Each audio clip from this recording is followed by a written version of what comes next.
Hello, नमस्कार दोस्तों, decode exam में आप सभी का स्वागत है। आज की क्लास में हम लोग डिस्कस करेंगे पास्ट ईयर्स के क्वेश्चंस जो कि यूपी ट्रिपल एससी की विभिन्न परीक्षाओं में पूछे गए प्रश्न हैं और ये प्रश्न आपके आने वाली लेखपाल परीक्षा के लिए भी बहुत महत्वपूर्ण है। यहाँ पर हम जितने भी प्रश्नों को डिस्कस करेंगे ये पास्ट ईयर्स के क्वेश्चंस हैं जो कि विभिन्न परीक्षाओं में पूछे गए हैं। एक चीज़ मैं क्लियर कर दूँ, और ये आपके आने वाली परीक्षाओं के लिए भी बहुत महत्वपूर्ण है। इन प्रश्नों को मैंने यूथ कंपटीशन टाइम्स की बुक से लिया है, ठीक है, जहां पर पॉलिटी के सारे क्वेश्चंस दिए गए हैं, इन्वायरमेंट इकोलॉजी के सारे क्वेश्चंस दिए गए हैं, ठीक है, और हमने डिस्कस भी किया है। पर्यावरण से रिलेटेड हमने सारे प्रश्नों को डिस्कस कर लिया है, प्लस इकोनॉमिक्स के क्वेश्चंस को हम डिस्कस कर रहे हैं और अभी आने वाली क्लासेस में और भी डिस्कस करेंगे। पॉलिटी हमने स्टार्ट कर दी है, ठीक है, ये सेकेंड क्लास है तो हम इसे कंटिन्यू करते हैं क्वेश्चंस को। यहाँ पर क्वेश्चंस के साथ मैं आपको कुछ टॉपिक्स को भी रिवाइज करते हुए चलूंगी जहाँ से आपकी परीक्षा में प्रश्न बन सकते हैं। क्लास, अब आज के सेशन को स्टार्ट करने से पहले थोड़ी सी इंफॉर्मेशन मैं आप लोगों को देना चाहूँगी। यूपी ट्रिपल एससी लेखपाल परीक्षा के लिए डिकोड एग्जाम ने टेस्ट सीरीज को लॉन्च किया है। इस टेस्ट सीरीज में एंटायर सिलेबस को कवर किया गया है, मतलब सिलेबस से, एंटायर सिलेबस से आपके टेस्ट सीरीज में प्रश्न बने हैं। मैं बता दूं इस टेस्ट सीरीज की विशेषता क्या है। इस टेस्ट सीरीज में आपको 20 फुल टेस्ट मिल जाएंगे, 20 जो है वो फुल टेस्ट है, ठीक है। फुल टेस्ट में हर टेस्ट में आपके पास 100 प्रश्न होंगे, मतलब 20 टेस्ट में अगर हम देखेंगे तो अप्रॉक्सीमेटली 2000 क्वेश्चंस आपके पास होंगे सॉल्व करने के लिए। प्लस रोज डेली सेक्शनल टेस्ट भी होंगे हर सब्जेक्ट से रिलेटेड। यहाँ पर देखिए 93 सेक्शनल टेस्ट आपको मिलने हैं, प्रति टेस्ट में आपको 25 प्रश्न मिल जाएंगे, ठीक है। रोज डेली अगर आप करेंगे तो आपको सेक्शनल टेस्ट मिलेंगे 2 सब्जेक्ट से रिलेटेड जिसमें कि 25 प्रश्न दिए रहेंगे, प्लस वीक में एक फुल टेस्ट होगा जिसमें कि 100 प्रश्न होंगे। फुल टेस्ट की संख्या 20 है, ये याद रखिएगा। और अगर हम देखें 93 आपको सेक्शनल टेस्ट मिल जाएंगे जिनमें कि प्रश्नों की संख्या अगर आप देखेंगे तो 2325 प्रश्न आपको मिल जाएंगे। तो इतने ढेर सारे प्रश्नों को अप्रॉक्सीमेटली 4325 प्रश्न आपको मिल जाएंगे प्रैक्टिस के लिए, ठीक है। तो अगर आपको इस टेस्ट सीरीज को ज्वाइन करना है तो यहाँ पर व्हाट्सएप नंबर दिया गया है, इस पर आप कांटेक्ट कर सकते हैं।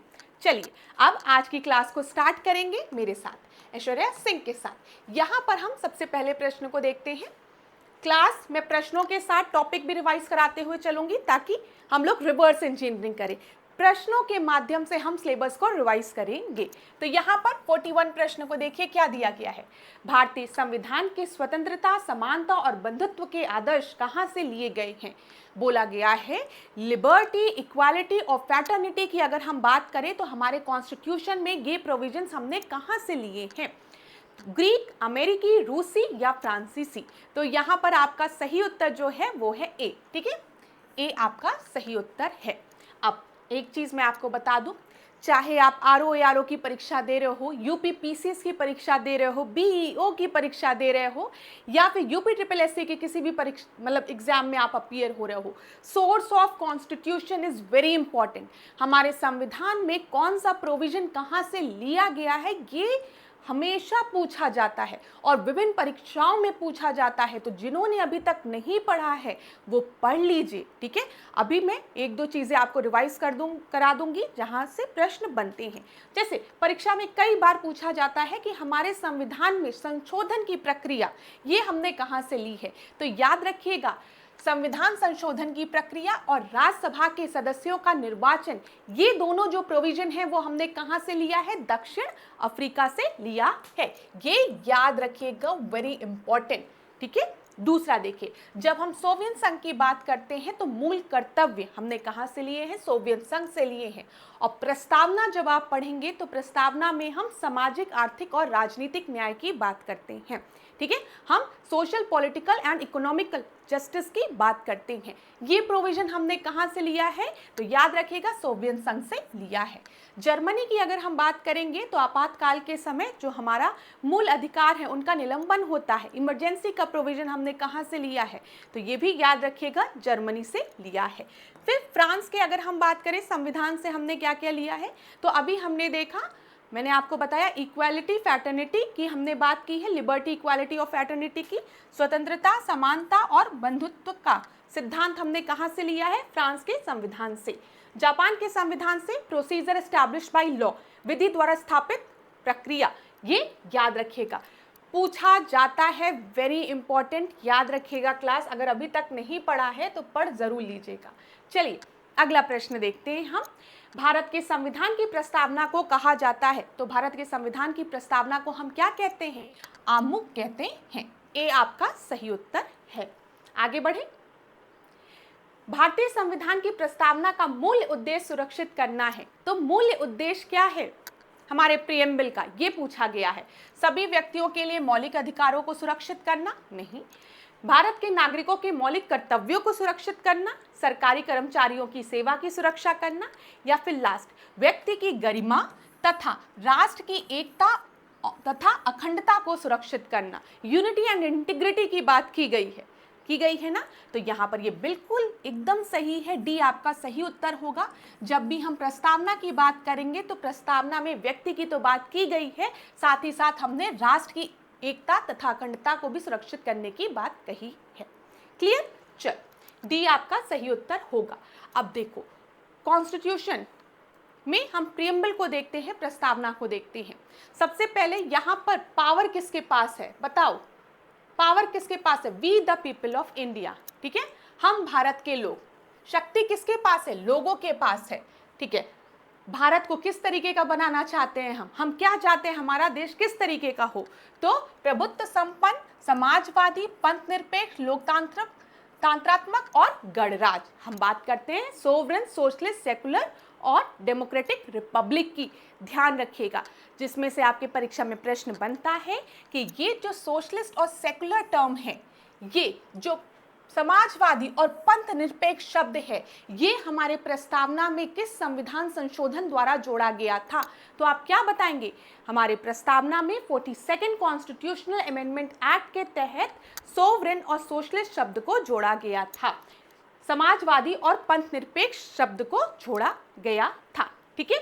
अच्छा, अब यहाँ पर देखिए, and to secure to all its citizens को क्या क्या मिलता है? Justice, liberty, equality and fraternity की हमने बात की है। एक बार पीसीएस परीक्षा में पूछा गया था, मैं आपको बता दूं किस तरीके के प्रश्न पूछे जाते हैं। पूछा गया था कि कितने तरीके के जस्टिस की बात की गई है, कितने तरीके के न्याय की बात की गई है। तो यहाँ पर याद रखिएगा, social, economic and political justice की बात की गई है, ठीक है। कितने तरीके के न्याय की बात की गई है? 3 तरीके के न्याय की बात की गई है। Social, economical and political justice की बात की गई है। सामाजिक, आर्थिक और राजनीतिक न्याय की बात की गई है, 3 तरीके की, ठीक है। अब पूछा गया था कि कितने तरीके की स्वतंत्रता की बात की गई है? तो 5 तरीके की स्वतंत्रता की बात की गई है। विचार, अभिव्यक्ति, विश्वास, धर्म और उपासना, ठीक है। याद रखिएगा कितने तरीके की यहाँ पर बात की गई है स्वतंत्रता की? 5 तरीके की। तो यहाँ पर ध्यान दीजिएगा, liberty of thought, expression, belief, faith and worship. मैंने आपको ट्रिक बताया था इंग्लिश में, आप याद रख सकते हैं, द बेस्ट फ्रेंड वर्शिप, ठीक है। हम इक्वालिटी की बात कर रहे हैं, TH से क्या है? जल्दी बोलो, TH से थॉट है। हम वर्शिप की बात कर रहे हैं, यहाँ पर थॉट की बात कर रहे हैं, यहाँ पर एक्सप्रेशन की बात कर रहे हैं, ठीक है। ये क्या है? बी क्या है? बिलीव है, ठीक है। और एफ क्या है? फेथ है। तो बस आप ऐसे याद रखना, द बेस्ट फ्रेंड वर्शिप, आप अपनी बेस्ट फ्रेंड की वर्शिप करते हैं, ठीक है। तो आपको कभी भी नहीं भूलेगा कि प्रेम्बल में हमने कितने तरीके की इक्वालिटी की बात, लिबर्टी की बात की है। तो 5 तरीके की लिबर्टी की बात हुई है। THE, द में आपका क्या हो जाएगा? थॉट हो जाएगा और एक्सप्रेशन हो जाएगा। बेस्ट फ्रेंड का BF क्या हो जाएगा? बिलीफ हो जाएगा, फेथ हो जाएगा, और 5वां आपका क्या है? वर्शिप है ही है, ठीक है। क्लियर है ना क्लास? यहाँ से प्रश्न बनता है, अगर आपकी परीक्षा में डिफिकल्ट से डिफिकल्ट प्रश्न बनेगा प्रियम्बल से तो यही बनता है कि कितने तरीके के जस्टिस की बात की गई है, कितने तरीके के न्याय की बात की गई है। 3 तरीके के न्याय की बात की गई है, सामाजिक, आर्थिक और राजनीतिक न्याय की, ठीक है। ये क्लियर हो गया। कितने तरीके की लिबर्टी की बात की गई है, कितने तरीके की स्वतंत्रता की बात की गई है, 5 तरीके की स्वतंत्रता की बात की गई है। The best friend worship, the में क्या है, थॉट है, ई में क्या है बताओ, एक्सप्रेशन है, बी से क्या है, बिलीफ है, एफ से क्या है, फेथ है, और वर्शिप से वर्शिप भी हो गया। फिर याद रखो इक्वालिटी की हम बात करते हैं तो समता की, तो किस तरीके की समता की बात की गई है, स्टेटस एंड अपॉर्चुनिटी की, ये याद रखिएगा, अभी आपकी परीक्षा में पूछा भी गया है।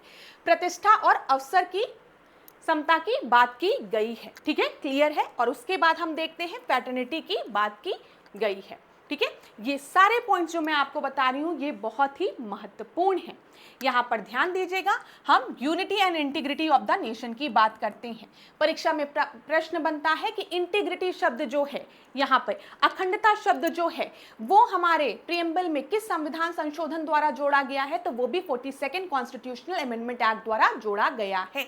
क्लियर हो गया होगा, ठीक है। अब सबसे इंपॉर्टेंट चीज, हमारे कॉन्स्टिट्यूएंट असेंबली ने 26 डे ऑफ नवंबर 1949 को अडॉप्ट किया था, ठीक है, ये याद रखिएगा। आप सभी को पता है संविधान दिवस किस दिन मनाया जाता है, 26 नवंबर को, ठीक है। तो 26 नवंबर 1949 को इसे अडॉप्ट किया गया था। ये सारी चीजें क्लियर हो गई होगी। चलिए आगे बढ़े, अगला प्रश्न देखें। यहाँ पर वन लाइनर क्वेश्चंस के माध्यम से हम लोग जल्दी जल्दी चीजों को डिस्कस करेंगे। भारतीय संविधान की उद्देशिका किसे इंगित करती है, तो यहाँ पर ध्यान रखिएगा, प्राप्त किए जाने वाले लक्ष्यों को, ठीक है। प्रसिद्ध अंग्रेज राजनीतिक विचारक सर अर्नेस्ट बार्कर ने अपनी पुस्तक में प्रस्तावना का उल्लेख किया है। तो अर्नेस्ट बार्कर की कौन सी पुस्तक है ये पूछा गया है, जिसमें कि उन्होंने प्रस्तावना का उल्लेख किया है, प्रेम्बल का उल्लेख किया है। तो याद रखिएगा, principle of social and political theory में, जिसको कि किसने लिखा है, principle of social and political theory को लिखा है अर्नेस्ट बार्कर ने, जिसमें उन्होंने प्रेम्बल के बारे में लिखा है। चलिए, प्रस्तावना की शुरुआत कैसे होती, हम भारत के लोग, we the people of India. फिर संविधान की आत्मा किसे कहा जाता है, प्रस्तावना को कहा जाता है, उद्देशिका को कहा जाता है। 13 दिसंबर 1946 को संविधान सभा में उद्देश्य प्रस्ताव किसके द्वारा प्रस्तुत किया गया था, बोला गया है 13 दिसंबर 1946 को ऑब्जेक्टिव रिजोल्यूशन किसने पेश किया था, तो आप सभी को पता है, जल्दी से बता दो, जवाहरलाल नेहरू ने। उद्देश्य प्रस्ताव को संविधान सभा द्वारा कब स्वीकृत किया गया, तो जो ऑब्जेक्टिव रिजोल्यूशन था, मैंने आपको पहले की क्लास में ही बताया, बहुत जरूरी है। जब हम ऑब्जेक्टिव रिजोल्यूशन की बात करेंगे तो पहला प्रश्न तो यही पूछा जाता है कि संविधान सभा में ऑब्जेक्टिव रिजोल्यूशन को पेश कब किया गया था, तो 13 दिसंबर 1946 को पूछा जाता है किसके द्वारा पेश किया गया था, जवाहरलाल नेहरू द्वारा पेश किया गया था, ठीक है। और इससे कब स्वीकृत किया गया था, तो याद रखिएगा 22 जनवरी 1947 को। ये भी बहुत इंपॉर्टेंट है, एक एक पॉइंट जो बता रही हूं ये बहुत इंपॉर्टेंट है, रट लो। चलो मुझे आंसर बताओ जल्दी से कि ऑब्जेक्टिव रिजोल्यूशन किसने पेश किया था, जवाहरलाल नेहरू ने। ऑब्जेक्टिव रिजोल्यूशन जवाहरलाल नेहरू ने किस दिन पेश किया था, तो आप क्या बताएंगे, 13 दिसंबर 1946 को। ऑब्जेक्टिव रिजोल्यूशन को संविधान सभा द्वारा स्वीकृति कब दी गई थी, 22 जनवरी 1947 को। क्लियर, चलो वेरी गुड। अब जल्दी से मुझे प्रश्न का उत्तर बताओ कि कितने तरीके के न्याय की हमने बात की है, कितने तरीके के जस्टिस की हमने बात की है, 3 तरीके की। कौन कौन से हैं, इकोनॉमिकल जस्टिस, सोशल और पॉलिटिकल, ठीक है। आर्थिक, सामाजिक और राजनीतिक न्याय की बात की गई है। अभी और प्रश्न पूछूंगी, यहीं पे रुकूंगी नहीं, लेकिन अभी देखो रिवाइज करो। प्रस्तावना में समाजवादी, पंथ निरपेक्ष और अखंडता शब्द कब जोड़ा गया है, अभी मैंने आपको बताया है जब 42nd कॉन्स्टिट्यूशनल अमेंडमेंट एक्ट हुआ तो उस समय हमारे संविधान में सोशलिस्ट, सेकुलर और इंटेग्रिटी शब्द को जोड़ा गया, ठीक है। याद रखिएगा, सोशलिस्ट, सेकुलर और इंटेग्रिटी शब्द को जोड़ा गया है, ठीक है। चलिए आगे बढ़ते हैं। देखिए, जब हमारा संविधान बनकर तैयार हुआ ना, तो उस समय क्यों नहीं समाजवादी या सोशलिस्ट टर्म या सेकुलर टर्म को हमारे संविधान में जोड़ा गया था। एक रीजन ये भी था, जब संविधान बनकर तैयार हुआ ना, तो ये जो डेफिनेशन थी समाजवाद की और हम बात करें पंथ निरपेक्ष की, वो बहुत क्लियर नहीं थी, ठीक है। और आपको पता है उस समय सिनेरियो क्या चल रहा था, जो पोल था, जो वर्ल्ड था ना, वो 2 हिस्सों में डिवाइड था, अगर आप देखें तो। दो सुप्रीम पावर हुआ करती थी, एक यूएसए एक यूएसएसआर। यूएसए किसकी बात करती थी? कैपिटलिज्म की बात करती थी। यूएसएसआर सोशलिज्म की बात करती थी, समाजवाद की बात करती थी। तो हम एक नए देश उभर के आए थे, अभी नए देश थे, ठीक है। तो हम इस कॉन्फ्लिक्ट में पढ़ना भी नहीं चाहते थे। बाद में हम देखते हैं तो ये शब्द जोड़े जाते हैं, उसके पीछे है, मतलब पूरा इस तरीके से आप पढ़ेंगे तो आपको मिलता है। लेकिन आप याद रखिएगा 42nd कॉन्स्टिट्यूशनल अमेंडमेंट एक्ट के तहत हमने समाजवादी शब्द को सोशलिस्ट, ठीक है, सेकुलर, पंथ निरपेक्ष और अखंडता, इंटीग्रिटी, 3 शब्दों को जोड़ा है। आगे बढ़ते हैं। उच्चतम न्यायालय द्वारा सर्वप्रथम उद्देशिका को किस वाद में संविधान का भाग नहीं माना जाता था? देखिए, किस केस में बोला गया था कि जो प्रियम्बल है, preamble is not a part of the constitution. ये किस में बोला गया था? ये बेरुबारी वाद में केस में बोला गया था, ठीक है, याद रखिएगा। दूसरा देखिए, किस वाद में उद्देशिका के संविधान का भाग स्वीकार किया गया था? बोला गया था कि जो उद्देशिका को संविधान का भाग किसमें स्वीकार किया गया था कि preamble is a part of the constitution, ये बोला गया था केशवानंद भारती केस में, याद रखिएगा, बहुत इंपॉर्टेंट है। बेरुबारी केस में बोला गया था preamble is not a part of constitution, ठीक है, जो प्रस्तावना है वो संविधान का हिस्सा नहीं है। केशवानंद भारती केस में क्या कहा गया? प्रस्तावना जो है वो संविधान का हिस्सा है। प्रस्तावना को संविधान की मूल आत्मा किस वाद में कहा गया था? तो गोलकनाथ बनाम पंजाब राज प्रकरण में कहा गया था। गोलकनाथ केस में कहा गया था जो प्रस्तावना है वो हमारे संविधान की मूल आत्मा है। किस वाद का प्रस्तावना पर गहन विचार विमर्श की छाप है? तो सज्जन सिंह बनाम राजस्थान राज्य, ठीक है, ध्यान रखिएगा। चलिए अगला प्रश्न हम देखते हैं। प्रश्नों को देखते हुए चलेंगे क्लास, कहीं पर भी डाउट होगा तो बताइएगा जरूर आप। देखिए, प्रभुत्व संपन्न, प्रजातांत्रिक, धर्मनिरपेक्ष, भाईचारा, ठीक है, इजी है। यहाँ पर धर्मनिरपेक्ष की हम बात करेंगे तो क्या हो जाएगा? धर्म की बात कहाँ लिखी है? नागरिकों को किसी भी धर्म को अपनाने की पूर्ण स्वतंत्रता होती है, तब हम उसे धर्मनिरपेक्ष कहते हैं, ठीक है। तो थर्ड का डी 2 जगह दिया गया है। भाईचारा की हम अगर बात करेंगे तो सभी को एक परिवार के सदस्य के रूप में रहना चाहिए, ये भाईचारा हो गया। तो फोर्थ का ए हो गया, फोर्थ का ए भी 2 जगह दिया गया है। प्रभुत्व संपन्न की अगर हम बात करेंगे और दिया गया है प्रजातांत्रिक। प्रजा मतलब क्या? लोगों की बात हो रही है, ठीक है, लोगों की। तो प्रजातांत्रिक मतलब लोगों को समान राजनीतिक अधिकार प्राप्त होना, तो सेकंड का सी हो जाएगा। और प्रभुत्व संपन्न मतलब सॉवरेन, लोगों को बाह्य एवं आंतरिक मामलों में निर्णय लेने का सर्वोच्च अधिकार, तो यहाँ पर फर्स्ट का बी हो जाएगा। तो आपका सही उत्तर क्या हो गया? सी आपका सही उत्तर हो गया, ठीक है, क्लियर है ना? नाम से ही क्लियर हो गया होगा, इतना डिफिकल्ट प्रश्न नहीं था ये। अगला प्रश्न देखते हैं। भारतीय संविधान अपने नागरिकों को डैश की समानता का वचन देता है। तो किस तरीके की समानता का वचन देता है? इक्वालिटी की बात कर रहे हैं हम।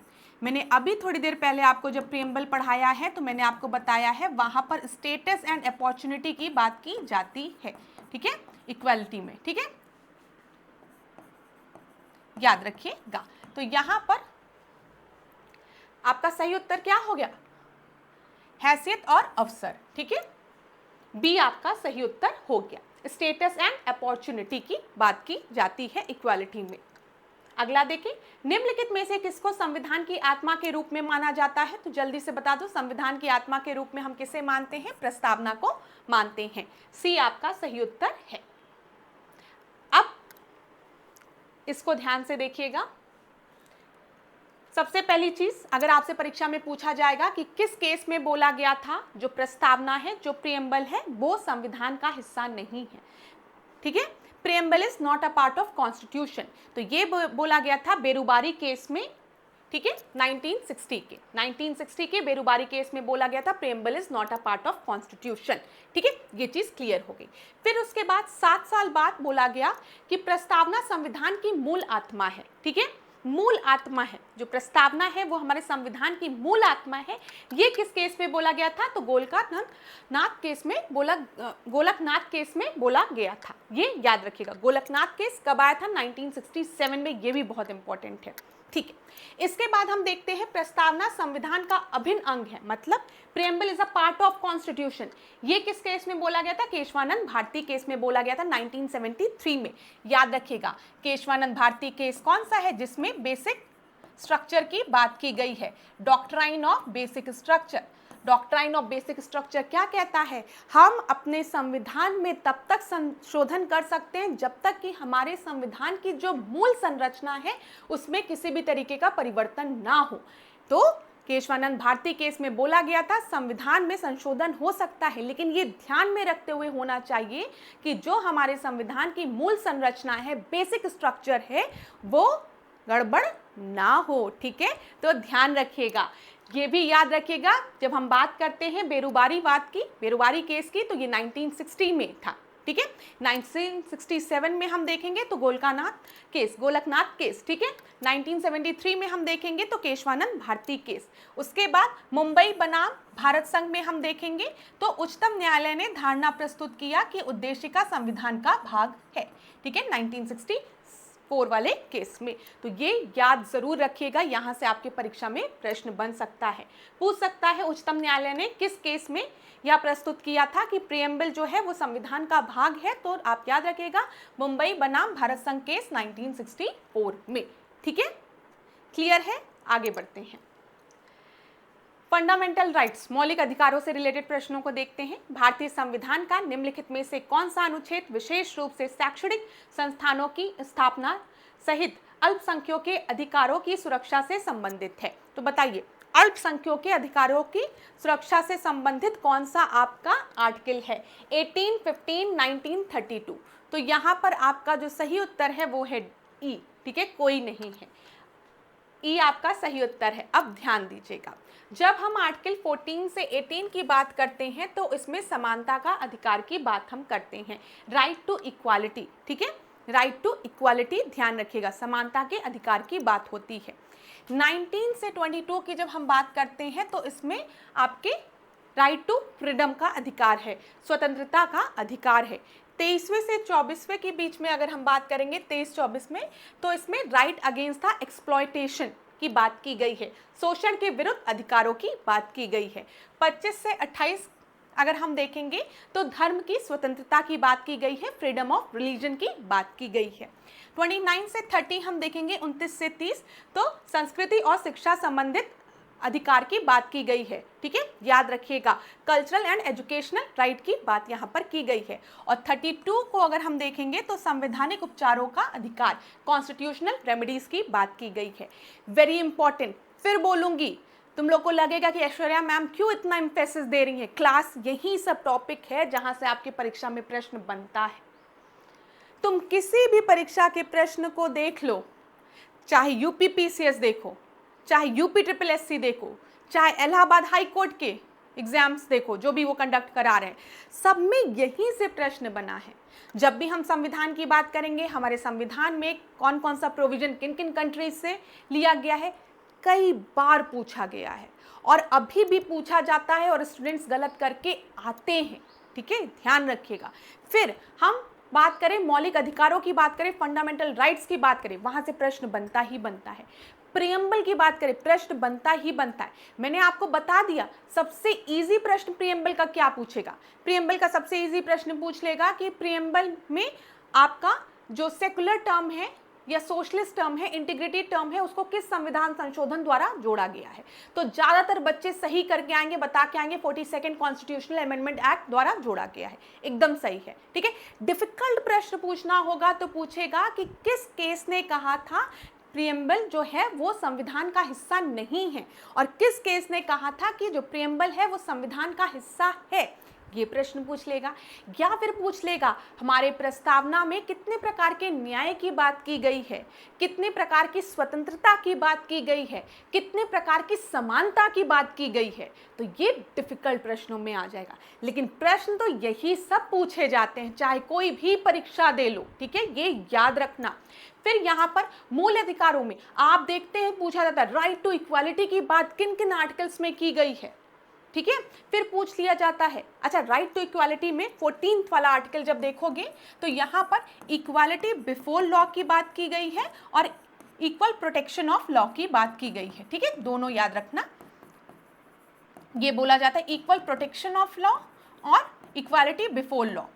ठीक है। इक्वालिटी बिफोर लॉ की जब हम बात करेंगे तो ये प्रोविजन हमने ब्रिटेन से लिया है। इक्वल प्रोटेक्शन ऑफ लॉ की हम बात करेंगे तो ये यूएसए से लिया गया है। लेकिन 14 to 18 में हम राइट टू इक्वालिटी की बात करते हैं। फिर पूछा जाता है स्वतंत्रता का अधिकार 19 से 22 तक। 23 से 24 में आप देखेंगे शोषण के विरुद्ध अधिकार, ठीक है। याद रखिएगा राइट अगेंस्ट द एक्सप्लॉयटेशन, जिसमें चाइल्ड लेबर की बात की गई है, ठीक है। ये भी ध्यान रखिएगा, पूछ लिया जाता है कि चाइल्ड लेबर, ह्यूमन ट्रैफिकिंग की बात किन आर्टिकल्स में की गई है, तो ये जो है शोषण के विरुद्ध अधिकार में की गई है इनकी बात। फिर धर्म की स्वतंत्रता का अधिकार 25 से 28, संस्कृति और शिक्षा संबंधी अधिकार 29 से 30, संवैधानिक उपचार कॉन्स्टिट्यूशनल रेमेडीज 32। क्लियर है। अब प्रश्नों को भी देखेंगे, बिल्कुल चिंता मत करना, वन लाइनर क्वेश्चन के माध्यम से भी समझाऊंगी। यहाँ पर देखो 14, 21, 26 और 44, ठीक है। चलो 14, 21, 26, 44, ठीक है। अब इसको मैच करते हैं। 44 जो है वो आपका डीपीएसपी है, डायरेक्टिव प्रिंसिपल है, याद रखिएगा। राज्य के नीति निर्देशक तत्वों में आता है डीपीएसपी, ठीक है, जिसमें कि 44 में हम यूनिफॉर्म सिविल कोड की बात करते हैं। डी का फोर्थ हो गया, तो 3 जगह आपका डी का फोर्थ दिया गया है। फिर 14, 21, 26, 14 की अभी मैंने बात किया, आपको बताया जाता है equality before law and equal protection of law, विधि के समक्ष समता की बात की गई है। तो 14 का मतलब ए का सेकंड हो जाएगा। ए का सेकंड यहाँ भी दिया गया है, यहाँ भी दिया गया, वेरी गुड, बहुत अच्छा। 21वें प्रश्न को देखते हैं। Freedom to manage religious affair, protection of life and personal liberty. जो 21वां है वो आपका है क्या, protection of life and personal liberty, प्राण और दैहिक स्वतंत्रता का संरक्षण, तो बी का थर्ड हो जाएगा। बी का थर्ड यहाँ दिया गया है। 26 का हम बात करेंगे तो धार्मिक कार्यों के प्रबंध की स्वतंत्रता, ये हो जाएगा। तो डी आपका सही उत्तर है, ठीक है। क्लियर है। चलो इस प्रश्न को देखो। भारतीय संविधान के अनुच्छेद 23 और 24 के माध्यम से नागरिकों को डैश की गारंटी दी जाती है, ठीक है। 23 और 24 की बात की गई है, अगर याद होगा तो प्रोटेक्शन की हमने बात की है, ठीक है। किसी भी तरीके के एक्सप्लॉयटेशन नहीं होना चाहिए, इसकी बात की गई है, शोषण से बचाव की बात की गई है। तो चलो देखो, राइट अगेंस्ट द एक्सप्लॉयटेशन, स्वतंत्रता का अधिकार, बच्चों का रोजगार, समानता का अधिकार, उपयुक्त में से कोई नहीं। तो मैंने अभी आपको बताया है 23 और 24वें की हम बात करेंगे तो इसमें राइट अगेंस्ट द एक्सप्लॉयटेशन, शोषण के विरुद्ध के खिलाफ अधिकारों की बात की गई है, ठीक है। ए आपका सही उत्तर हो जाएगा। 50वें प्रश्न को देखें। भारतीय संविधान के अनुसार अनुच्छेद 25 से 28 निम्नलिखित में से किस अधिकार से संबंधित है, तो किससे संबंधित है, रिलीजन से संबंधित है, तो धार्मिक स्वतंत्रता का अधिकार होता है। ए आपका सही उत्तर है, ठीक है। खुद देख लो, यही प्रश्न बनता ही है जो चार्ट मैंने आपको बताया है, ठीक है। अगर बहुत नहीं याद कर पा रहे हो तो इतना तो याद ही कर लो ना कि हमने कहाँ गया, क्लास बहुत ज़्यादा आगे बढ़ गए थे क्या। यहाँ पर देखो देखो देखो, हाँ चलिए एक मिनट, ये वाला तो जरूर ही याद कर लो कि 14 से 18 समानता का अधिकार, 19 से 22 स्वतंत्रता का अधिकार, 23 से 24 शोषण के विरुद्ध अधिकार, 25 से 28 धर्म की स्वतंत्रता का अधिकार, फिर 29 से 30 अगर हम बात करेंगे तो संस्कृति और शिक्षा का अधिकार, और 32 की बात करेंगे तो यहाँ पर संवैधानिक उपचारों का अधिकार। ये याद कर लो क्योंकि पूछा जाता है। अगला प्रश्न देखिए, ये वाला हो गया 51। ध्यान देना, मौलिक अधिकारों के संबंध में निम्नलिखित में से कौन सा सत्य कथन सत्य है, ठीक है। सत्य देखते हैं, है प्रत्येक नागरिक को राष्ट्रपति की इच्छा के अनुसार मौलिक अधिकार दिए जाते हैं। ऐसा कहीं लिखा है कि प्रेसिडेंट की इच्छा के अनुसार हमें मौलिक अधिकार दिए जाएंगे? नहीं, मौलिक अधिकार तो हमारा अधिकार है। मौलिक अधिकार हमारे प्राकृतिक अधिकार है और हस्तांतरणीय अधिकार है। मौलिक अधिकार उम्र पर आधारित और हस्तांतरणीय होते हैं, ठीक है। मौलिक अधिकारों को केवल राष्ट्रीय आपातकाल के दौरान ही निलंबित किया जा सकता है। तो 51 का जो आपका सही उत्तर है वो क्या है, वो डी है। जब हम फंडामेंटल राइट्स की बात करते हैं तो फंडामेंटल राइट्स जो हमारे हैं वो इमरजेंसी के समय हम अगर देखें तो उन्हें निलंबित किया जा सकता है, ध्यान रखिएगा। अब बहुत महत्वपूर्ण पॉइंट बता रही हूँ, ध्यान दीजिएगा, मेरी बात 2 मिनट तक सुनिएगा। यहाँ पर जो बताने जा रही हूं उसको सुनिए। आर्टिकल 358 याद रखिएगा, फिर आर्टिकल 359 याद रखिएगा, ठीक है। आर्टिकल 358 में बोला गया है कि जो आर्टिकल 19 है, राइट टू फ्रीडम, ठीक है, ये आपका राइट टू फ्रीडम में आर्टिकल 19 आता है ना, पता है ना, ये आपका सस्पेंड हो जाएगा ड्यूरिंग इमरजेंसी, ठीक है। आर्टिकल 359 में बोला गया है प्रेसिडेंट जो है वो ऑर्डर इशू करेगा और बोलेगा, प्रेसिडेंट जो है वो ऑर्डर इशू करेगा और बोलेगा जितने भी मौलिक अधिकार हैं उन्हें सस्पेंड किया जा रहा है और अब कोई कोर्ट में नहीं जा सकता है ये कहकर कि मेरे मौलिक अधिकारों का हनन हो रहा है। ध्यान से सुनिएगा, कंफ्यूज मत होइएगा। सबसे पहले आपसे, क्या हमारे जितने भी मौलिक कर्तव्य हैं सारे सस्पेंड हो जाते हैं? तो आप बोलोगे नहीं, कितनी भी बड़ी इमरजेंसी हो, लेकिन जो आर्टिकल 20 है और 21 है वो आपका कभी भी सस्पेंड नहीं होता है। ध्यान रखिएगा जो बताया है मैंने। राष्ट्रीय आपातकाल के दौरान अनुच्छेद 20 और 21 को छोड़कर समस्त मूलाधिकार जो है आपके वो निलंबित किए जा सकते हैं, ठीक है, ये ध्यान रखिएगा। 20 और 21 को छोड़ के कोई भी ऐसे फंडामेंटल राइट्स नहीं हैं जो सस्पेंड नहीं किए जा सकते, लेकिन ये दोनों सस्पेंड नहीं होते हैं, ठीक है। अगर ये दोनों सस्पेंड हो गए तो पता चला कोई भी आपको उठा के जेल में बंद कर देगा और आप कहेंगे कि क्यों मुझे जेल में बंद किया गया है, मुझे मेरे अधिकारों के बारे में पता होना चाहिए। क्यों भाई बताओ, कोई कुछ नहीं, बस जेल में बंद रहो, ठीक है। कोई आपको आके गोली मार देगा, आप कुछ कह ही नहीं पाएंगे, राइट टू लाइफ भी खत्म हो जाएगी। तो कितना भी बड़ा आपातकाल हो, लेकिन 20 और 21 जो है वो आपसे कोई भी नहीं छीन सकता है, ये याद रखिएगा, ठीक है। और याद रखिएगा आर्टिकल 358 के तहत जो 19th आर्टिकल है आपका राइट टू फ्रीडम वो सस्पेंड हो जाता है और 359 में बोला गया है प्रेसिडेंट ये ऑर्डर देता है कि फंडामेंटल राइट्स को इमरजेंसी के समय सस्पेंड कर दिया जाए, जिसका कि अर्थ क्या होता है कि अगर लोगों के जो मौलिक अधिकार हैं उनका हनन हो रहा है फिर भी वो कोर्ट पे नहीं जा सकते हैं, ठीक है, ये ध्यान रखिएगा। क्लियर हो गया होगा। चलिए अभी और भी प्रश्न आएंगे तो क्लियर होता जाएगा। 15 को अगर हम देखें, केवल नागरिकों को कौन कौन से मौलिक अधिकार मिले हैं, ध्यान दीजिएगा। 15, 16, 19, 29 और 30 याद रखिएगा। कई बार परीक्षा में पूछा जाता है कि कौन कौन से ऐसे मौलिक अधिकार हैं, ठीक है, जो कि खाली फंडामेंटल राइट्स है, जो कि खाली सिटीजन्स को मिले हैं। तो 15, 16, 19, 29 एंड 30 याद रखिएगा, पूछा जाता है। शोषण के विरुद्ध अधिकारों में कौन सा निषेध शामिल नहीं है, बताइए। बेगारी का निषेध, अस्पृश्यता का निषेध, 14 वर्ष से कम उम्र के बच्चों के रोजगार पर प्रतिबंध या तस्करी का निषेध। शोषण के विरुद्ध अधिकारों में कौन सा निषेध शामिल नहीं है, ये बोला गया है। तो 52 का जो आपका सही उत्तर है वो है अस्पृश्यता का निषेध इसमें शामिल नहीं है। ह्यूमन ट्रैफिकिंग की बात करें, चाइल्ड लेबर की बात करें, ये सारे जो हैं वो राइट अगेंस्ट द एक्सप्लॉयटेशन में शामिल हैं, याद रखिएगा। बी आपका सही उत्तर है। भारतीय संविधान में किस याचिका का अर्थ है सूचित होना या प्रमाणित होना, तो बताइए। उत्प्रेषण का, निषेध का, बंदी प्रत्यक्षीकरण का या अधिकार प्रसार का। तो यहाँ पर आपका सूचित होना या प्रमाणित होना जो है वो उत्प्रेषण याचिका का अर्थ होता है। ए आपका सही उत्तर है, यहाँ पर ध्यान रखिएगा। भारतीय संविधान के अनुच्छेद 19 में कौन सा अधिकार शामिल है? संवैधानिक उपचारों का अधिकार, कॉन्स्टिट्यूशनल रेमेडीज की बात हम आर्टिकल 32 में करते हैं। वाक और अभिव्यक्ति स्वतंत्रता का अधिकार, शोषण के विरुद्ध अधिकार, राइट अगेंस्ट द एक्सप्लॉयटेशन 23, 24 हो गया। धर्म की स्वतंत्रता का अधिकार 25, 26, 28 वाला हो गया। यहाँ पर जब हम आर्टिकल 19 की बात करते हैं तो वाक और अभिव्यक्ति की स्वतंत्रता की बात करते हैं, ठीक है।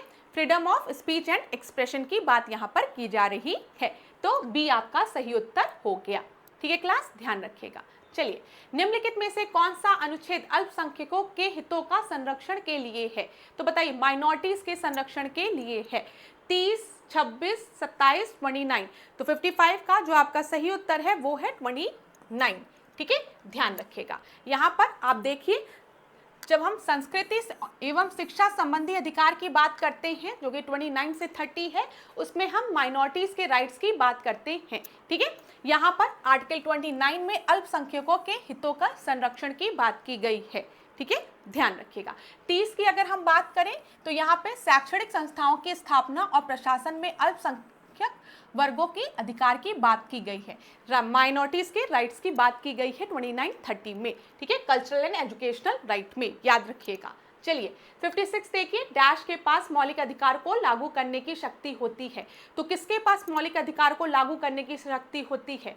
सर्वोच्च न्यायालय और उच्च न्यायालय, संसद सदस्यों, राष्ट्रपति या इनमें से कोई नहीं। तो मौलिक अधिकारों को लागू करने की शक्ति सर्वोच्च न्यायालय और उच्च न्यायालयों के पास होती है। ए आपका सही उत्तर है।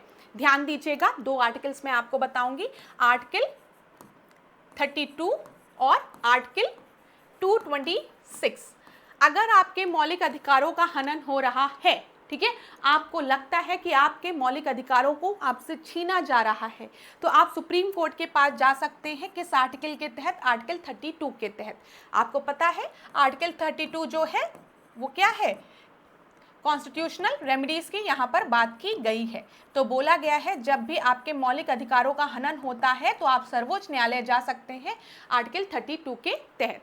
226 आर्टिकल की बात करेंगे तो यहाँ पर अगर आपके मौलिक अधिकारों का हनन हो रहा है तो आप हाई कोर्ट रीच कर सकते हैं, हाई कोर्ट जा सकते हैं और कह सकते हैं मेरे मौलिक अधिकारों का हनन हो रहा है। ठीक है, चलिए, बंदी प्रत्यक्षीकरण भारतीय संविधान के किस भाग से संबंधित है? तो बताइए यहाँ पर, प्रस्तावना से, मौलिक कर्तव्य से, डीपीएसपी से या मौलिक अधिकार से? तो 57 का जो आपका सही उत्तर है वो है मौलिक अधिकार से। ठीक है, फंडामेंटल राइट से। यहाँ पर देख लीजिए हेबियस कॉर्पस की बात की गई है। बंदी प्रत्यक्षीकरण हेबियस कॉर्पस का प्रावधान भारतीय संविधान के मौलिक अधिकार 12 से 35 वाले भाग में वर्णित है। अनुच्छेद 32 के तहत आपको पता है आप उच्चतम न्यायालय, मैंने आपको बताया सर्वोच्च न्यायालय जा सकते हैं। 226 के तहत, 226 के तहत आप हाई कोर्ट भी जा सकते हैं अगर आपके मौलिक अधिकारों का हनन हो रहा है, उल्लंघन हो रहा है। ठीक है, और यहाँ पर कोर्ट्स के पास पावर होती है रिट जारी करने की, ये याद रखिएगा। और कितने तरीके के रिट होते हैं ये भी प्रश्न बनता है। बंदी प्रत्यक्षीकरण, परमादेश, प्रतिषेध, उत्प्रेषण एवं अधिकार पृछा, ये याद रखिएगा। अगर हम बंदी प्रत्यक्षीकरण की बात करें तो शरीर को प्रस्तुत किया जाए या रिट सार्वजनिक एवं व्यक्तिगत दोनों के विरुद्ध जारी किया जा सकता है। मतलब शरीर को प्रस्तुत किया जाए, ठीक है, जिस पर आरोप है उसको प्रस्तुत किया जाए, ये कहा जा रहा है। अब यह रिट जो है वो सार्वजनिक एवं व्यक्तिगत दोनों के विरुद्ध लगाई जा सकती है, एक इंडिविजुअल के अगेंस्ट अगर हम देखें और सार्वजनिक तौर पर भी लगाई जा सकती है, जारी की जा सकती है, ये बोलना चाहिए। चलिए आगे देखें अगले प्रश्न को। डैश भारतीय संविधान में मौलिक अधिकार की अवधारणा का स्रोत है। तो बताइए, मौलिक अधिकारों की बात की गई है, फंडामेंटल राइट्स की बात की है, तो फंडामेंटल राइट्स हमने कहाँ से लिया है? आपको पता है यूएसए से लिया है। ठीक है, ए आपका सही उत्तर हो गया। शिक्षा का अधिकार एक मौलिक अधिकार है जो कि किससे संबंधित है? तो ध्यान रखिएगा, मौलिक अधिकार में फंडामेंटल राइट्स में एफआर में 86 कॉन्स्टिट्यूशनल अमेंडमेंट एक्ट के तहत कौन सा आर्टिकल जोड़ा गया था? आर्टिकल 21A जोड़ा गया था, जिसमें क्या बोला गया था? Right to education. तो ठीक है, अमेंडमेंट भी याद रखिएगा।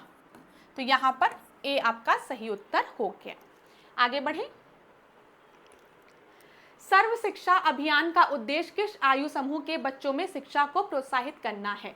तो यहाँ पे 6 से 14 वर्ष के आयु के बच्चों की बात की जाती है सर्व शिक्षा अभियान में। ठीक है, ए आपका सही उत्तर हो गया। 61st क्वेश्चन को हम देखते हैं। निम्नलिखित में से कौन सा उदाहरण संविधान स्वीकृत मूलभूत अधिकारों का उदाहरण नहीं है? ठीक है, तो यहाँ पर देखिएगा, बिहार से कुछ श्रमिक आजीविका हेतु महाराष्ट्र जाते हैं। भाई क्या दिक्कत है? कोई दिक्कत है? कुछ लोग जो श्रमिक हैं, जो लेबर्स हैं, वो बिहार से महाराष्ट्र जा रहे हैं। ठीक है, दूसरा, क्रिश्चियन मिशन मिशनरी स्कूल की एक श्रृंखला स्थापित करते हैं। बिल्कुल, क्या दिक्कत है? कोई दिक्कत नहीं है। माँ बाप की संपत्ति के उत्तराधिकारी उनके बच्चे होते, कोई दिक्कत नहीं है। सरकारी संस्थाओं में समान पदों पर काम करने वाली महिलाओं को पुरुष कर्मचारियों के समान वेतन मिलता है। तो यहाँ पर क्या बोला गया है, निम्नलिखित में से कौन सा उदाहरण संविधान स्वीकृत मूलभूत अधिकारों का उदाहरण नहीं है। 61 का आपका सही उत्तर क्या हो जाएगा, तो यहाँ पर ध्यान दीजिएगा, उदाहरण नहीं है। माँ बाप की संपत्ति के उत्तराधिकारी उनके बच्चे होते हैं, ये इस चीज़ का वर्णन हमारे मूलभूत अधिकारों में नहीं किया गया है, और सब तो हमारे मूलभूत अधिकार हैं। ठीक है। अच्छा एक बात बताओ, अगर कोई माँ बाप अपने बच्चों को अपनी संपत्ति नहीं देना चाहता तो क्या उनका बच्चा हाई कोर्ट सुप्रीम कोर्ट पहुंच जाएगा ये कहने की अरे मुझे जन्म इन्होंने दिया है तो इनकी प्रॉपर्टी में तो मेरा ही हिस्सा होना चाहिए ना, ये कैसे किसी और को अपनी प्रॉपर्टी ट्रांसफर कर सकते हैं? ऐसा बिल्कुल भी नहीं है। ठीक है, ये ध्यान रखिएगा। तो क्या बोला गया, कौन सा संविधान स्वीकृत मूलभूत अधिकारों का उदाहरण नहीं है? माँ बाप की संपत्ति के उत्तराधिकारी उनके बच्चे होते हैं। ठीक है, हाँ, ये तो माँ बाप का प्यार होता है कि अपनी आने वाली पीढ़ी को अपनी संपत्ति सौंप के जाते हैं, पीढ़ी दर पीढ़ी अपनी संपत्ति को एक दूसरे में ट्रांसफर करते जाते हैं। लेकिन अगर बाई चांस कोई माँ बाप ऐसे आ गया जो कहा नहीं मैं अपने बच्चों को एक भी पैसा नहीं दूंगा, नालायक है, सब नालायक है, किसी को नहीं दूंगा, जा रहा हूँ किसी ऑर्फनेज में देने, अनाथालय में देने, तो उनका बच्चा हाई कोर्ट सुप्रीम कोर्ट जाके ये नहीं कहेगा मेरे माँ बाप ने मुझे ही घर से बेघर कर दिया, ऐसा नहीं हो पाएगा। ठीक है, चलो आगे बढ़ते हैं। मौलिक अधिकारों को लागू करने के लिए संविधान ने किससे विशेष उत्तरदायित्व दिया है? ठीक है, उत्तरदायित्व सौंपा है। तो बताइए यहाँ पर कौन है? उच्चतम न्यायालय, संसद, राष्ट्रपति, राज्य विधानमंडल। अभी हमने देखा उच्चतम न्यायालय। ठीक है, आपके मौलिक अधिकारों का हनन हो रहा है तो जाइए सुप्रीम कोर्ट आर्टिकल 32 या हाई कोर्ट चले जाइए 226, ठीक है, का यूज करके। तो ए आपका सही उत्तर हो गया। संवैधानिक उपचारों का अधिकार के तहत आता है, कॉन्स्टिट्यूशनल रेमेडीज की बात यहाँ पर की गई है। कौन सा आर्टिकल है? आर्टिकल 32 है। आर्टिकल 32 को मैंने किसके अंतर्गत पढ़ाया? मौलिक अधिकारों के अंतर्गत पढ़ाया है। चलो ए आपका सही उत्तर हो गया। जल्दी जल्दी डिस्कस कर रहे हैं। भारतीय संविधान का निम्नलिखित में से कौन सा अनुच्छेद विधिक समता यानी कानून के सामने समानता से संबंधित है? अभी थोड़ी देर पहले ऐश्वर्या मैम ने आपको बताया है कि आर्टिकल 14 को अगर हम देखेंगे तो यहाँ पर equality before law and equal protection of law की बात की गई है। ठीक है, इक्वालिटी बिफोर लॉ हमने कहाँ से लिया है? ब्रिटेन से लिया है। ठीक है, इक्वल प्रोटेक्शन ऑफ लॉ की जो अवधारणा है वो हमने यूएसए से ली गई है। इसमें पूछा गया है विधि समता की बात की गई है, यानी कानून के सामने समता की, इक्वालिटी बिफोर लॉ, ये हमने कहां से लिया है? आर्टिकल 14 से। ठीक है, चलो फंडामेंटल ड्यूटीज आ गया। क्लियर है? जल्दी जल्दी पढ़ा रही हूँ, बहुत तेज, कोई बात नहीं, जल्दी जल्दी पढ़ लो, ज़्यादा चीज़ें रिवाइज करनी है ना। बहुत धीमे धीमे चलूँगी तो समझ में नहीं आएगा। कहीं पर भी कंफ्यूजन होती है तो वीडियो को पॉज कर लिया करो, आराम से 2 मिनट अपनी पुस्तक से पढ़ लिया करो। लेकिन मैं पूरा प्रयास कराऊंगी कि मैक्सिमम चीज़ों को रिवाइज करा दूँ आप लोगों को। अब फंडामेंटल ड्यूटीज़ की बात करते हैं। एक बार देखो, लिखो मौलिक कर्तव्य। मौलिक कर्तव्यों से क्या क्या प्रश्न बनता है? सबसे पहला प्रश्न जो बनता है मौलिक कर्तव्य से वो ये है कि फंडामेंटल ड्यूटी को हमारे संविधान में किस संविधान संशोधन द्वारा जोड़ा गया? तो आप क्या बताएंगे? 42nd कॉन्स्टिट्यूशनल अमेंडमेंट एक्ट के तहत हमारे संविधान में मौलिक कर्तव्यों को जोड़ा गया। ठीक है, दूसरा प्रश्न बनता है कि कौन सी कमिटी थी जिसने कि ये सजेशन दिया था, ये रिकमेंडेशन दिया था कि हमारे संविधान में मौलिक कर्तव्य होने चाहिए? तो वो कौन सी कमेटी थी? वो थी स्वर्ण सिंह कमेटी। दूसरा प्रश्न, ठीक है, स्वर्ण सिंह कमेटी याद रखिएगा। ठीक है, तीसरा प्रश्न आपसे पूछता है कि जब हमारे संविधान में मौलिक कर्तव्यों को जोड़ा गया था, फंडामेंटल ड्यूटीज को जोड़ा गया था, उस समय मौलिक कर्तव्यों की कितनी संख्या थी? तो आप क्या बताएंगे? उस समय फंडामेंटल ड्यूटीज जो थी वो 10 थी। बाद में एक और मौलिक कर्तव्य जोड़ा गया है 86 कॉन्स्टिट्यूशनल अमेंडमेंट एक्ट के तहत। ठीक है, याद रखिएगा, 86 कॉन्स्टिट्यूशनल अमेंडमेंट एक्ट के तहत जोड़ा गया है। और आज प्रेजेंट में अगर हम देखेंगे तो हमारे संविधान में 11 मौलिक कर्तव्य है। ठीक है, अच्छा, 86 कॉन्स्टिट्यूशनल अमेंडमेंट एक्ट जैसे ही मैंने बोला आपको याद आया होगा आर्टिकल 21A, जो कि किससे रिलेटेड है? शिक्षा के अधिकार से रिलेटेड है, जिसमें कि बोला गया है 6 से 14 वर्ष की आयु के बच्चों को शिक्षा देना की बात कही गई है, ये उनका अधिकार है। फंडामेंटल ड्यूटीज में मौलिक कर्तव्य में क्या कहा गया है, 6 से 14 वर्ष की जो आयु के जो बच्चे हैं उनके माता पिता गार्जियन की ये रिस्पॉन्सिबिलिटी है कि उनका देखभाल करें, ठीक है, ये ध्यान रखिएगा। तो अब टोटल 11 है, ये भी चीज क्लियर हो गई होगी, ठीक है। और जो फैक्ट्स याद आएंगे बताते हुए चलूंगी। अब इस प्रश्न को देखो, भारत के मूल संविधान का हिस्सा नहीं था, ठीक है, बिल्कुल सही है। जब हम मौलिक कर्तव्यों की बात करते हैं तो ये भारत के मूल संविधान का हिस्सा नहीं था, बल्कि सरदार स्वर्ण सिंह समिति की सिफारिश पर 1976 में 42nd कॉन्स्टिट्यूशनल अमेंडमेंट एक्ट द्वारा इसे जोड़ा गया, ठीक है। तो हम किसकी बात कर रहे हैं, फंडामेंटल ड्यूटीज की। ए आपका सही उत्तर है। अगला देखें, fundamental duties are enlisted in which of the following article of Indian constitution. तो बताइए हमारे संविधान में फंडामेंटल ड्यूटीज किन आर्टिकल में मेंशन है, तो 51A में मेंशन है, ठीक है, याद रखिएगा। अगला देखें, अच्छा अगर पार्ट पूछेगा तो याद रखिएगा फंडामेंटल ड्यूटीज जो हैं इन्हें 42nd कॉन्स्टिट्यूशनल अमेंडमेंट एक्ट द्वारा हमारे संविधान में 4th A में जोड़ा गया, और आर्टिकल पूछेगा तो आर्टिकल 51A है। क्लियर, याद रखिएगा। अगला देखें, मौलिक कर्तव्यों का उल्लेख इसमें किया गया है, तो किसमें किया गया है, अब तो बता दिया, अनुसूची 4A में, ठीक है। और 4 जो है वो क्या है, वो DPSP है, ठीक है, याद रखिएगा। अच्छा, अरे सॉरी, ये अनुसूची नहीं, देखो देखो देखो देखो देखो, जल्दी से इसको इरेज कर दो मेरे प्रिय विद्यार्थियों। चलो, समझ गया होगी कि ऐश्वर्या मैम ने क्या गलत टिक लगाया है। हाँ, हम भाग की बात कर रहे हैं ना, हम पार्ट की बात कर रहे हैं, पार्ट 4th A में, ठीक है, हम इसकी बात कर रहे हैं, ये सही है, ठीक है। भाग 4 की अगर हम बात करेंगे तो DPSP है। अनुसूची मतलब तो शेड्यूल होता है, शेड्यूल नहीं, ठीक है। तो उत्तर क्या सही हो जाएगा, ए सही हो जाएगा। अच्छा, कभी अगर बोल सही रही हूँ टिक गलत लगा दी हूँ तो गुस्सा मत हो जाया करो, बोलते बोलते बोलते बोलते बोलते बोलते एक दो टिक गलती से गलत लग जाता है, एक्सप्लेनेशन सुना करो, उसमें सही बताई होंगी, ठीक है। अगर कभी एक्सप्लेनेशन गलत दूं तो कमेंट बॉक्स में बता दिया करो, मैम एक्सप्लेन ही गलत किया था।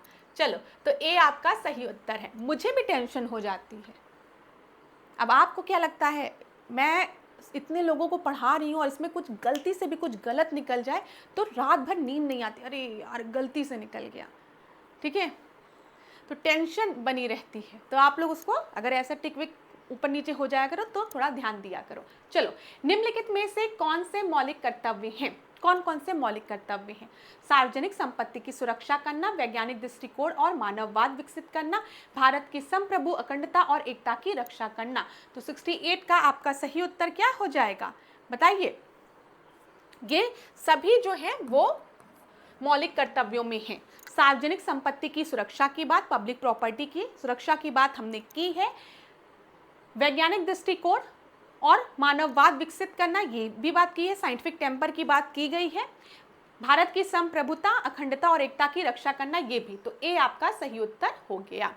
अगला देखते हैं, 42वें संविधान संशोधन के माध्यम से भारतीय संविधान में कितने मौलिक कर्तव्यों को सम्मिलित किया गया था। तो मैंने आपको बताया जब 42nd कॉन्स्टिट्यूशनल अमेंडमेंट एक्ट के द्वारा मौलिक कर्तव्यों को सम्मिलित किया गया था तो उनकी संख्या कितनी थी, 10 थी। हाँ, आज प्रेजेंट में कितनी है, 11 है। क्यों, क्योंकि एक को जोड़ा गया था किसके तहत, 86 कॉन्स्टिट्यूशनल अमेंडमेंट एक्ट के तहत, ठीक है। तो सी आपका सही उत्तर है। मार्च 2019 तक उपलब्ध जानकारी के अनुसार भारतीय संविधान में कितने मौलिक कर्तव्य हैं, तो 2019 की बात की गई है, तो अभी 11 मौलिक कर्तव्य हैं टोटल, ठीक है। आगे बढ़े, निम्नलिखित में से कौन सी समिति ने मूल कर्तव्यों को संविधान में सम्मिलित करने का सुझाव दिया था, तो बताइए, स्वर्ण सिंह कमेटी ने ये रिकमेंडेशन दी थी, ठीक है। आगे बढ़े, भारतीय संविधान के अंतर्गत निम्नलिखित में से कौन सा एक मौलिक कर्तव्य नहीं है, कौन सा एक मौलिक कर्तव्य नहीं है, फंडामेंटल ड्यूटी नहीं है, लोक चुनावों में वोट डालना, ऐसा तो नहीं बोला गया है, ठीक है। तो 72 का आपका ए ही सही हो गया। वैज्ञानिक दृष्टिकोण और एस्टैब्लिश करना, तो साइंटिफिक टेम्पर की बात की गई है, लोक संपत्ति की सुरक्षा करना, पब्लिक प्रॉपर्टी की सुरक्षा करना, बात कही गई है, संविधान को मानना और इसके आदर्शों का कद्र करना, ये भी कहा गया, लेकिन वोटिंग की बात नहीं की गई है हमारे फंडामेंटल ड्यूटीज में, तो ए आपका हो गया। मौलिक कर्तव्यों से संबंधित अनुच्छेद 51A को संविधान में किसके द्वारा शामिल किया गया है? तो अब तो याद हो गया है, 42nd कॉन्स्टिट्यूशनल अमेंडमेंट एक्ट द्वारा 1976 में। डीपीएसपी से रिलेटेड प्रश्नों को देखें हम। Protection and improvement of environment and safeguarding of forest and wild life of country comes under the, बताइए, हम बात करें देश के पर्यावरण का संरक्षण और सुधार तथा वनों और वन जीवों की सुरक्षा डैश के अंतर्गत आती है, तो 42nd कॉन्स्टिट्यूशनल अमेंडमेंट एक्ट के अंतर्गत आती है। ठीक है, 48th ए डीपीएसपी में आती है। ठीक है, 42nd नहीं। क्लियर, यहां पर ध्यान रखिएगा। 48th ए के अंतर्गत हम किसकी बात करते हैं? हम safe guard of forest and wild life की बात करते हैं। बी आपका सही उत्तर है। अब ये बहुत ही इंपॉर्टेंट पॉइंट है जो बताने जा रही हूं, ध्यान से सुनिएगा, इसको नोट कर लीजिए। जब हम डीपीएसपी की बात करते हैं, राज्य के नीति निर्देशक तत्वों की बात करते हैं, तो राज्य के नीति निर्देशक तत्वों में भी संविधान संशोधन हुआ है और उन संविधान संशोधन के द्वारा अलग अलग डीपीएसपी को हमारे संविधान में जोड़ा गया है। तो ध्यान रखिएगा, 42nd कॉन्स्टिट्यूशनल अमेंडमेंट एक्ट की बात करते हैं तो इसके तहत 39A को जोड़ा गया है।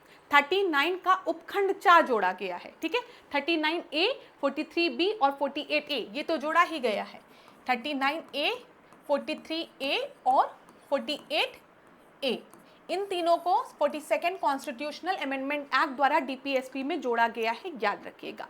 एक एक को डिस्कस करते हैं। अनुच्छेद 39 का उपखंड अगर हम देखेंगे तो बालकों के स्वस्थ विकास के अवसर एवं सुविधाओं तथा नैतिक एवं आर्थिक परित्याग से रक्षा, ये प्रोविजन जोड़ा गया है।